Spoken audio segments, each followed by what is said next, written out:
Hi, என் கையில் இருக்கிறது பிளாக்காக இருக்குல்ல. ஸோ இதை பற்றி தான் இன்றைக்கி சொல்ல போகிறேன். நீங்கள் ஒரு பாட்டம் ப்ராக்கெட்டை நீங்கள் ப்ராப்பராக மெயின்டைன் பண்ணல, ப்ராப்பராக நீங்கள் க்ரீஸிங் பண்ணல, ஓப்பன் பண்ணல அப்படின்னா இதோட வீடியோஸ் தான் இதை பற்றி இருக்க போகுது. ஸோ வாட்ச் பண்ணுங்கள். ஸோ என் கையில் இருக்கிற இந்த பிளாக் இருக்குல்ல, ஸோ இது ஃபுல்லாக இதுக்குள்ளே இருந்து வர தண்ணி.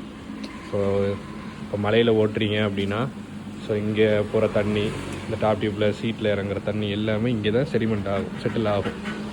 ஸோ அதை நம்ம ஓப்பன் பண்ணாமல் நீங்கள் லாங் டைம் நீங்கள் யூஸ் பண்ணுறீங்கன்னா ஸோ அதோட கண்டிஷன் இப்படி தான் இருக்கும். ஸோ ப்ராப்பராக நீங்கள் ஒரு தடவை பாட்டம் ப்ராக்கெட் சர்வீஸ் விடும்போது பாட்டம் ப்ராக்கெட் நீங்கள் க்ளீன் பண்ணி போடுறணும். சப்போஸ் இந்த பியரிங் இப்போ சுற்றுது பார்த்தீங்களா, ஃப்ரீ மூமெண்ட்டாக இருக்குது, ஃபுல்லாக ரஃப்பாக உங்களுக்கு ரோல் ஆகுது. So better to change the bottom bracket. இதில் இருந்த தண்ணி தான் இதெல்லாம்.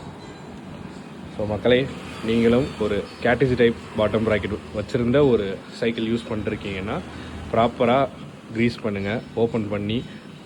ஸோ நான் இன்னொரு சைடு ஓப்பன் பண்ணிட்டு காட்டுறேன் எப்படி இருக்குன்னு. இதுதான் அண்டர் சைடு. இப்போ தான் ஓப்பன் பண்ணுறேன், எப்படி இருக்குன்னு பாருங்கள்.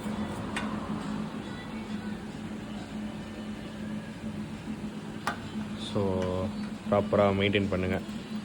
ஸோ இது அவ்வளோதான், வேலை முடிஞ்சு. இதை நம்ம வேறு தான் மாற்றணும். ஸோ வேறு பாட்டம் ப்ராக்கெட் தான் நமக்கு இதை ரீப்ளேஸ் பண்ணணும், வேறு சான்ஸே இல்லை. ஸோ மக்களே, இந்த மாதிரி நீங்கள் பைக் வச்சுருந்தீங்கன்னா ப்ராப்பர் மெயின்டெனன்ஸ் உங்களுக்கு பைக்கு கொடுங்க.